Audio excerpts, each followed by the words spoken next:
ইনানি সমুদ্র সৈকতে আমরা এই দেখতে পেয়েছি এখানে পর্যটককে হয়রানি করা হচ্ছে। বিশেষ করে এখানে ইনানি সমুদ্র সৈকতের নামে একটি জেলা প্রশাসন কর্তৃক একটা ইজারা দেওয়া হয়েছে। সম্প্রতি যে ইজারাটি আসলে যেটি দেওয়া হয়েছে সেই ইজারার টাকা হিসাবে তারা ইজারার নাম ভাঙিয়ে তারা টাকাগুলো আদায় করছে মেরিন ড্রাইভ সড়ক থেকে।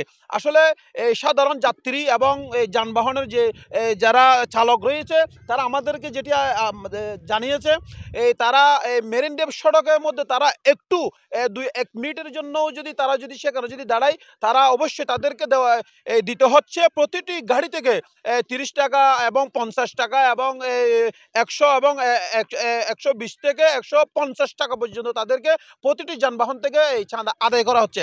এমনটা একটি অভিযোগ কিন্তু সাধারণ যাত্রী এবং যানবাহনের চালক যারা রয়েছে তারা আমাদেরকে জানিয়েছে।